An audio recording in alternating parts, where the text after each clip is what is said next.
What's up, welcome back guys. Before we get into this video, 3 very quick things. First of all, congrats to the giveaway winner. Contact me on Facebook to make this work. And if you want to win the next one, I give you guys the chance to win a 1-hour free call with me. All you have to do is leave a comment, click the thumbs up, and click on the bell, and that's it. Number 2 is, this video that you're about to see is from a trip I took to Minnesota. I went to visit Brax Johnson. If you don't know him, you'll know who he is, but after this video. But it was for a big project that we were working on. You probably know what it is, but if you don't, honestly, follow me on Instagram and join the Facebook group because that's where you get the latest updates of what I'm up to. So my Instagram is @SammerBrax and my Facebook group is the Brax Amazon FBA group. You know, these videos take so much time to film, to edit, to post. So the latest updates, the quickest way to reach me is on Instagram and in that Facebook group. So I'll see you there. But for now, I'll let you enjoy this video and I'll explain what that project was in another video if you don't know yet. And the third thing is, I haven't posted in a while. I've been busy and honestly, I don't have an excuse. I've just been slacking. So I've decided that I want to start posting twice a week and then eventually post 3 times a week. So I'm saying this to let you guys know that I'm counting on you to keep me accountable. If I don't post twice a week from now on, then message me and be like, yo, you're slacking. And that's basically it. Follow me on Instagram, join the Facebook group, and enjoy this video. What's up, welcome back guys. Brax here, and today I have with me Oh, what's up guys? Brax Johnson. If you don't know who he is, last year he made a lot of money on Amazon. He did $6 million in 6 months, but this video is not about this. I have another video on that, check it out, I'll link it below. But in this video, we are becoming YouTubers because we're doing a reaction video. Rahman. So this video has been circling around in all the Facebook groups. Everyone's like, watch this video. What do you think about this? Is Amazon FBA dead? It's that video by, what's his name, Larry? Yeah, Larry. I don't know his last name. I don't know, but Watch Me Amazon. Watch Me Amazon. He did a video called Amazon Private Label is Dead. And everyone saw it. And everyone was asking me about it. I'm sure you got some questions about it. He said shots fired on Instagram. He's a smart marketer. I mean, this was a genius video, but well, we have counter views to it. 32,000 views, 900 likes, which is impressive, 182 dislikes. It's fine. All right, so let's check it out and see what we think about it. Is private label officially dead on Amazon in 2018? Are we saying rest in peace to the private label business? I've spoken with Larry, and he's a great guy. And he just speaks slowly. Yeah, I've spoken with him, and he knows what he's doing. He has a very successful wholesale business. So this is in no means anything against Larry. Well, this is against.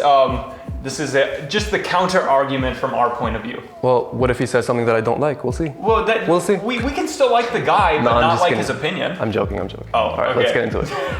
Once and for all, my name is Larry, AKA Watch Me Amazon, and I wanted to make this video talking about the current state of the private label business model on Amazon as it stands as of today, the end of June, 2018. Every single day from, different Amazon gurus claiming how great private label is, and they're all trying to sell you courses.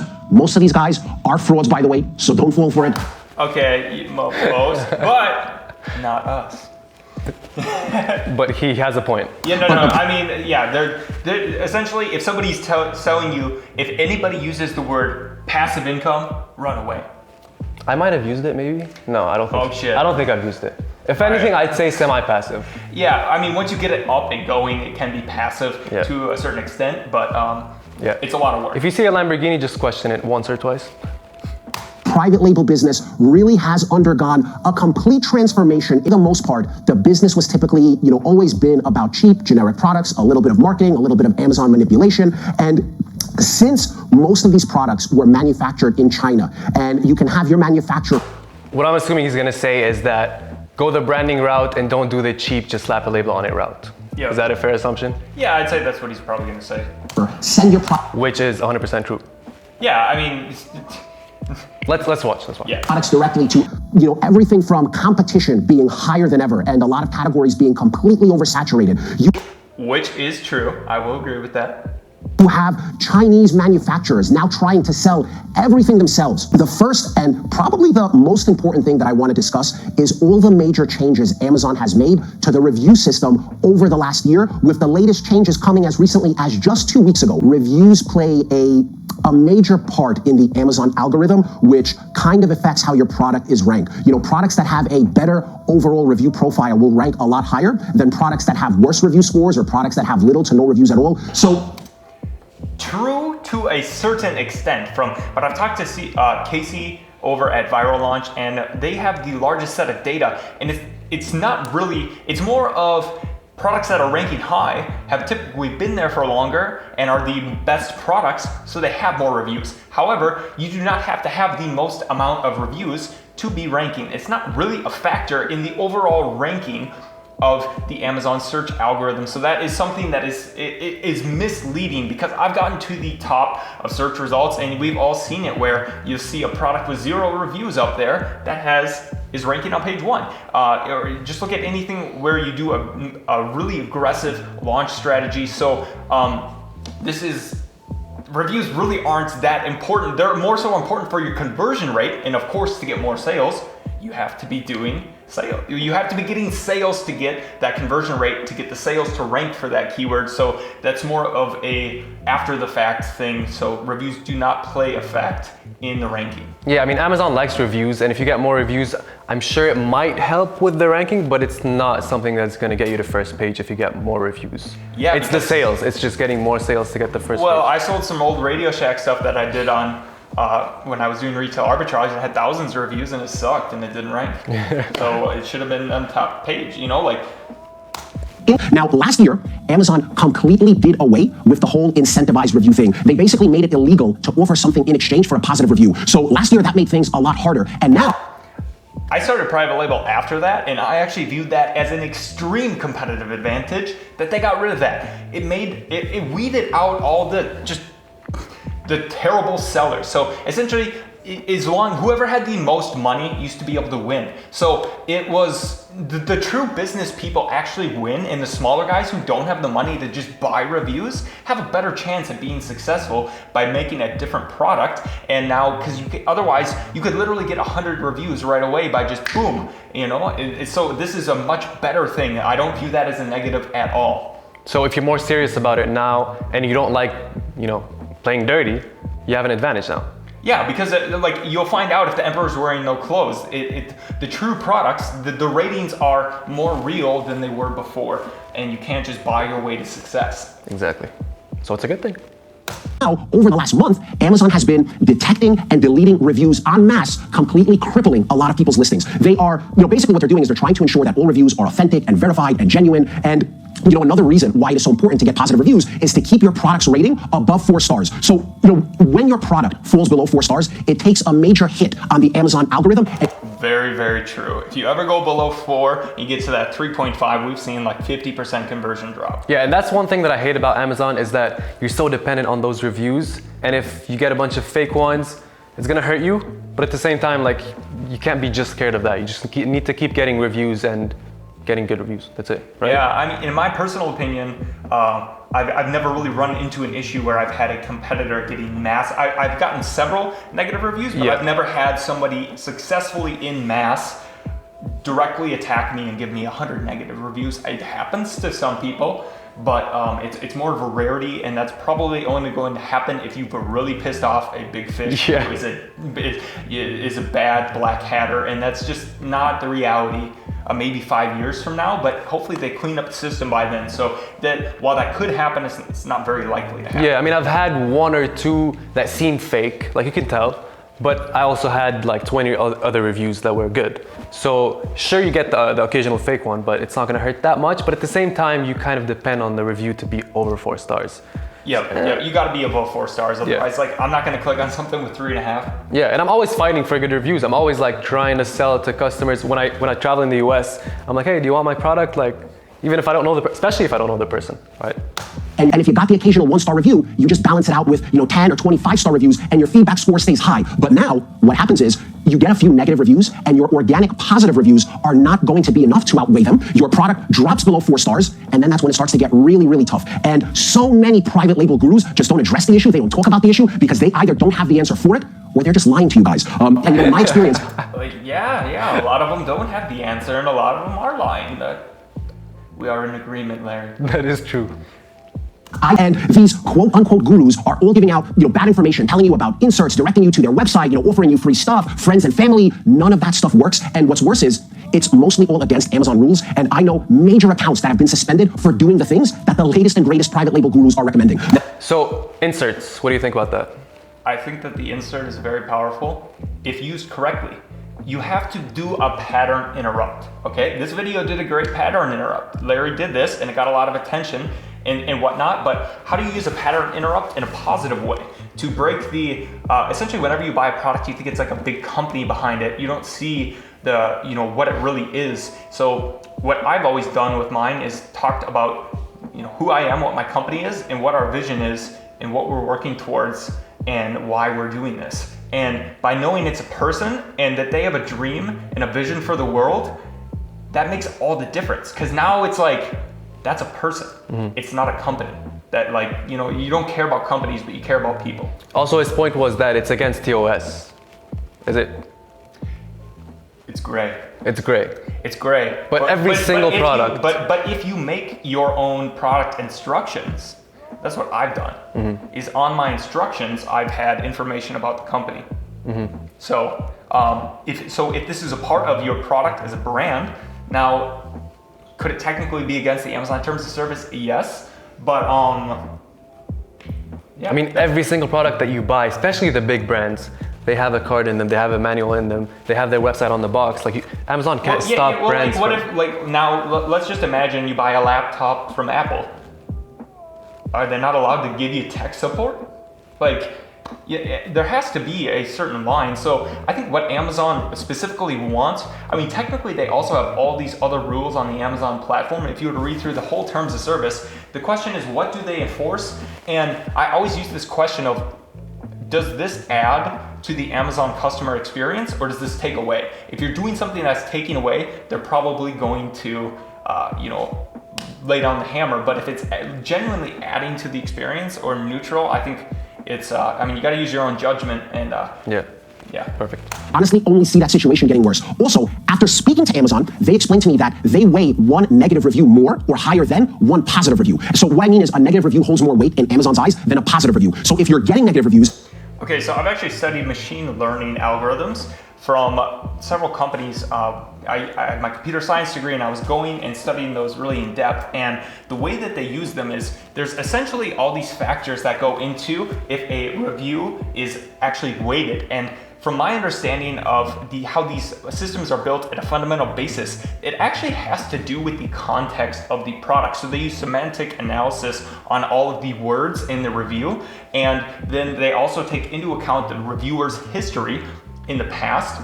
And so as these machine learning algorithms get more advanced over time, this, I just don't necessarily agree with this 100%, just looking at it from a fundamental basis of how computer science works, that negative reviews are going to be weighted higher than that because, just long story short, I built some review algorithms and they take into account a lot of more factors than just what the star rating is. The star rating actually has very little to do with how much weight that review will actually get. Yeah, but that goes way beyond this. So I'm speaking from computer science, actually built review systems before. And then if you get a few negative reviews and you're not getting enough positive reviews organically, your product will fall below 4 stars and then your product is on the way out. Well, that's if your product sucks. I think in the future, the sellers who succeed will have to adapt, get more creative, and figure out a better strategy, build a brand, build a following, optimize listings better, and really focus on getting a word of mouth interest for your products. That's it. That's what we've been talking about. You gotta work. Wait, you gotta build a business. Exactly. We're on the same page. If you think it's not a get rich quick scheme, it's just not the way it is. Yeah. So we agree. And that's why I haven't scaled my business to 100,000 a year yet, even though it's been a year since I've been selling. I've been building this brand. I have a product that I'm launching soon that I've been working on for 2 months now because I'm building the brand. So, and the review thing, I've sold thousands of dollars of my product with just one review. So it depends on the market, but everything that he just said about branding, that's super important. Yeah, definitely. And I actually have a very interesting anecdotal evidence that nobody's going to believe. I'll have to find the screenshot. I sold 3,000 units of a product that had one review in one day, and it was 1 star.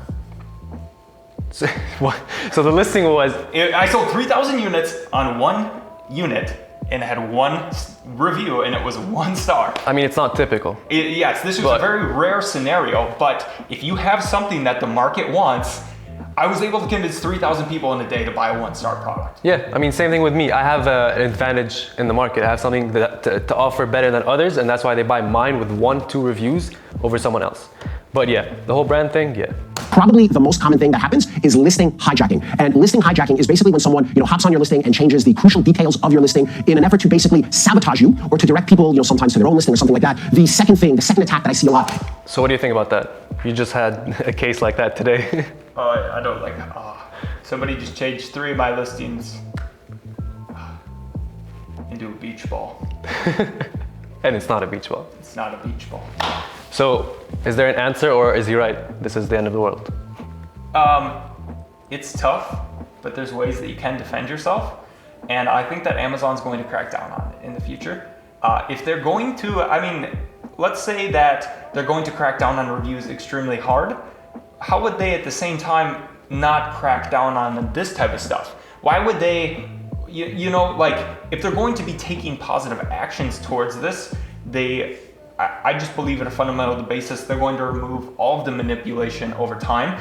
So there might be a small period where, yeah, it sucks. People can use certain techniques to change your listings and but guess what? You can call in and get it fixed. If you know how to do it correctly, I got over 60, 70 hijackers removed. I figured it out, and it took me the longest time, and I did it in the hospital, but I was able to figure it out. And over time, if you know what to do, and then Amazon's going to weed it out, it sucks, but you can still do it.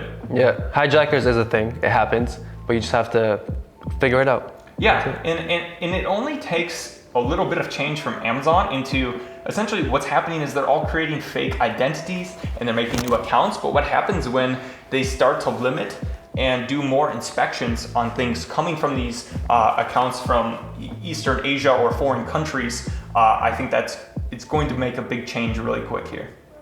Hopefully. Maybe I'm wrong. Is review manipulation. And this can happen in a bunch of different ways, but the most common is a competitor, either themselves or sometimes these guys hire an agency and pay an agency to leave negative reviews either on your product or on your actual store. And this isn't always easy to detect, or it's not easy sometimes to prove, because a lot of times they'll use real people and real accounts to leave these reviews. And the third most common attack. So like we said, this happens, but not on that big of a scale, unless if you're really huge and you're really competing with these big sellers, right? Yeah. From what I've seen is, or if you've got a massive listing, if you have a really big listing that is very profitable to mess with, you're going to be more likely. Like me, I was one of the most counterfeited products on Amazon last summer. I'm on Alibaba. Like pictures of me are on Alibaba. I had so many hijackers, but it matters who's gonna. Are you worth attacking is what it comes down to. And by worth, it has to be really worth. Yeah, well, why would they take all this time and money to kill a listing that's doing 10K a month? They're not gonna. Yeah. And how much were you making when they attacked you? I don't even know. Let's see, it started in June. My listing was probably doing 5,000 a day. So okay, so I guess I was worth attacking. Yeah, all right. That's for now already 2 major issues with private label: reviews and scummy sellers. What else? The next issue is honestly just how saturated and how under attack the business is from Chinese sellers. I actually asked one of my friends who's been doing private label for a very long time, and he said that like 5 years ago, he didn't even have one mainland Chinese supplier as a competitor, but that right now they're pretty much the main competition in every single one of his categories. And since these Chinese sellers are oftentimes the actual factory owners, they can make products in volume, they can do it with short lead time, they can do it for very, very cheap costs. So that has pretty much driven down prices and caused profit margins to just shrink lower and lower and lower. It is very hard for a Western, American, European business to compete on Amazon against the same company that is actually making their products for them. And because of how... I would say that is true if you're selling a commodity product with no differentiation. But I would also make the inverse argument that it's pretty hard, if depending on the market, for a Chinese manufacturer to understand Western culture and market to a specific niche and serve their needs exactly correctly and build a brand. Have you ever read a Chinese listing? You ever talk to a Chinese manufacturer and they call you dear? Like, have they not figured out that we don't call each other dear yet? Like, all right? Point. Yeah. Like, honestly, they're calling me dear and all this stuff, and they send me these weird emojis all the time. Like, they don't understand our culture. So maybe now if they start to hire advanced American people that understand marketing for Amazon, then I guess that is, and that's what Anchor does, okay? And some of these other, like Tautronics, they have a whole office of American people, whole office of people sourcing. Yeah, so those companies I wouldn't mess with. But as of right now, there's the flip side to the argument. So provide value and build a brand. That's how you're gonna survive. Yeah, from my experience, I even know that my seller sells on Amazon. He told me, and I've seen his listing and it sucks. It's really bad. And like what they do is that they lower their prices. And in our eyes as a customer, a lower price is a lower quality product. So keep your price high, don't lower your price. And provided that you did provide value or you have some differentiation, if you keep your price high, they're gonna buy from you because they're gonna see it as a higher quality product. Right? I agree, but no, I'm laughing because I'm thinking of the Photoshop jobs by some of these Chinese manufacturers, and well, I'm sure some of them are killing it. No, some of them are doing very well. Very impressed. But that's not like the case for all of them. Yep. I don't want to give you all bad news. It's not all bad news. There are, always in business you can stay clever, and there are certain things that you can do to stand apart, to be different from Chinese competition. You could, one of the things that my friend does, you could, for example, source products locally and present them as a made in the USA product, and play on the heartstrings. That works really well. And the patriotism of your customers. You can focus on things that the Chinese might not be that good at, like finding products in a niche that they don't necessarily understand or cater to. You could really focus on setting your marketing and branding apart. You can focus on better product descriptions. You can focus on customer support or technical support, which are two things that Chinese suppliers don't do really well. Everything that we just said. Okay, yeah. Yeah, that's what you gotta do. You gotta build a business. Yeah. All PPC ads are becoming more popular today than they ever were before. And my point is, what that means is they are much more competitive and much more expensive than they used to be. Some prices for PPC ads I saw have more than doubled, tripled, quadrupled over the last couple of years. And again, just like before, this is probably going to continue to get worse. Pay-per-click ads, from what I understand now, should be bought with a great deal of strategy behind them. You no longer can just put money into it and pay your way to the top. So far, guys, in this video, we covered the feedback problem. We covered the scumbag shit. One of my friends does do that, and it works, actually. What? He does nothing. Like, all of his launches, he still, doesn't source very high products, and he just does a heavy 5 to 10K spend in the PPC in the first couple of weeks, and it works. That's what I've been doing. Works like 85% of the time for him. But that is not going to last forever. You will need to source higher, but from my understanding, I don't see it really going away. It's going to become more expensive, and only certain players who can afford it will be able to do it. But I don't see it going away. So in other words, get in now. Yeah. Well, here's the thing: you're not going to be able to buy your way to the top on a keyword that you don't convert well on, but you can buy your way to the top on a keyword that you do convert well on. There's going to be less keywords that you could probably rank to the top as more products become available, and then whoever converts the best on each one of those will eventually win. But then you're just, you have less keywords, but that's because there's more products. That's just true. That's happened. Marketplace over time. That's happened to me, and that's happened to many people, and they come to me and ask me I'm trying to run PPC on my main keyword, and it's not converting. I'm spending too much money, and I'm like, then go for these other keywords. But then they say, but that's the main keyword. Well, just go for the ones that are converting and get money from those. You don't have to go for the main keyword. Yeah, because eventually, guess what? Someday, the biggest brands in the world will wake up and they will start to buy PPC, and they will lose $1.5 million a month for the main keywords because it's branding, and they know that they want to be at the top on Amazon. Well, guess what? You're never going to be able to rank for those main keywords if you're going up against a giant billion-dollar company. But luckily, there are many ways that you can get sales on Amazon. It's not just the main keyword. That may be where the most organic volume's coming from. We just broke a chess piece. Well, there goes another one. Yeah. All right. The last thing affecting the private label business that I want to talk about is the need for more work and, more importantly, more money needed to properly succeed in this business model. So, in my opinion, most private label sellers can no longer succeed by simply throwing, a label on a generic Chinese product and pushing the product with reviews and ads. A lot more time, money, work is required just to find a good product and then find a good factory to make it for you. So, to me, what this means is private label is just becoming more like other real businesses, which actually require people to roll up their sleeves and put in tons of hard work to determine how successful they become. I like what he did. I like what he's doing, and I can see why this video blew up.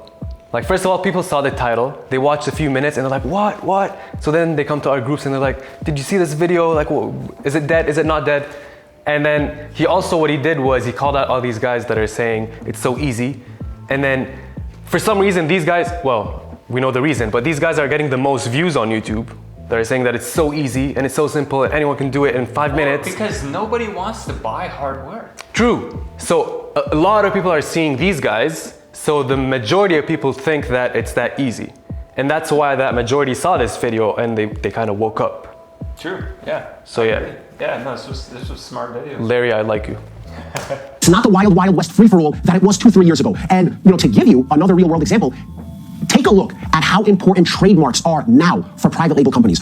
If you go back 4 or 5 years ago, sellers barely even thought or Camera's about to die, but the main point of this video is that it's not a get-rich-quick business, as you were saying, and it's not, Yeah, you have to put in work, but it's like, imagine, okay, so if there was an easy button that you press to make money, everybody presses it, and then it becomes less effective. Like, that's just how anything will work. So it's always going to require genuine work and creativity and strategy. Like, that's how everything in the world will work. Yep, build a brand. And that's what we expected from this video from the beginning. Like we said it, that's what it's gonna be. Yep. So if you like this video, please leave a thumbs up because that's the first kind of video that I ever do like this. If you want more of this, let me know. I mean, we'd react to some other stuff like this. We won't be hating on anybody though. We respect Larry. Sorry for this point that we paused on him right here. We could, there we go. Yeah, but we agreed with almost everything that he said. I mean. Yeah, basically he's saying, you got to build a business. There's no, if anybody's telling you that this is an easy path. Question. Why? Question mark. All right, so if you like this video, again, please leave a thumbs up. If you want to see more, subscribe and go to Brax's channel. I'm going to link it the first thing in the description below. He is actually launching or just launched, depending on when this is coming out, a $1 course. Yeah, and it's no catch. There's no catch, no sale, no funnel, it's all my thought processes, and guess what? It's a lot of hard work. And it's a long story why he's doing that. So go to his channel to figure that out, or ask me or ask Brock. It's a beautiful story actually. So yeah, check him out, and we'll see you in the next one. All right, well, thank you guys. And normally we're not out here to make drama, but we're out here to tell the truth. And we are always focusing on positivity, but this was they'll try a bit of YouTube drama, but just doing it real for you guys. And it's funny that it was on a chessboard. yeah, that was a good chess move. All right. Chess move, Larry. He's a good businessman. Yes. He knows what to do on marketing as well as building a business. And I've done interviews with him. He's a great guy. All right, that's it. See you in the next one. Bye. Peace.